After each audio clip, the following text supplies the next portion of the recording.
Hello வணக்கம். நான் தான் உங்கள் கபில். இப்போ நம்ம எங்கே போயிட்டுருக்கோம் பார்த்தீங்கன்னா, ராமேஸ்வரம் தான் போயிட்டுருக்கோம்.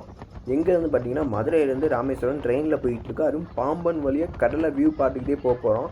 ஆல்ரெடி நான் அந்த ராமேஸ்வரம் ட்ரிப்பான வீடியோஸ் நிறையா யூடியூப்பில் லான்ச் பண்ணியிருக்கேன். ஸோ பார்க்காதவங்க போய் பார்த்துட்டு இந்த வீடியோ பாருங்கள். இது என்ன ஒரு ஷார்ட் அண்ட் ஸ்வீட்டான வீடியோ.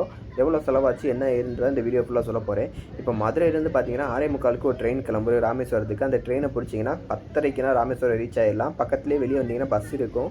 பஸ்ஸில் நீங்கள் 10 ரூபா கேட்பாங்க. கோயில் வாசலில் இறக்கிட்டுருவாங்க. கிளாக் ரூம்னா இருக்கும். உங்கள் ட்ரெஸ்ஸெல்லாம் இங்கே ஃபஸ்ட்டு குளிக்கலாம் இருந்தால் கோயிலுக்குள்ளேயே டீட்டக்கெல்லாம் இருக்கும். அங்கேனா போய் குளிச்சுட்டு சாமியை பார்த்து அப்படியே வெளியே வந்தீங்கன்னா பக்கத்துலேயே கொஞ்சம் தூரம் நடந்து போனீங்கன்னாவே போட்டிங் போகிற ஏரியா இருக்கும். போட்டிங்னா போயிட்டு வந்துடலாம். அதுக்கு ஒரு 100 ரூபா கேட்பாங்க.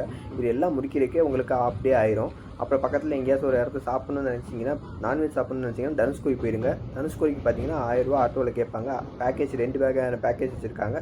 1000 ரூபாய்க்கு ஒரு பேக்கேஜ் பார்த்தீங்கன்னா தனுஷ்கோடி இந்த மாதிரி ஏரியா கூட்டிகிட்டு போகிறது. இன்னொரு பேக்கேஜ் பார்த்தீங்கன்னா அப்துல் கலாம் மெமோரியல், அப்துல் கலாம் ஹவுஸ் இந்த மாதிரி ஏரியா ஃபுல்லாக கூட்டிகிட்டு போயிட்டு வருது. டெவோஷனலாக இருக்கும். அப்படியே போய் பார்த்துட்டு வந்துடுங்க.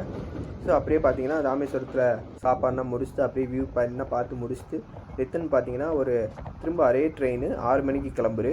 ராமேஸ்வரத்துலேருந்து அதை பிடிச்சிங்கன்னா திரும்ப மதுரைக்கு ரீச் ஆகிடலாம். 1 டே ட்ரிப்பு பிளான் பண்ணிங்கன்னா ராமேஸ்வரம், கோயில், அரிச்சல்முனை, தனுஷ்கோடி இது மட்டும் தான் பார்க்க முடியும்.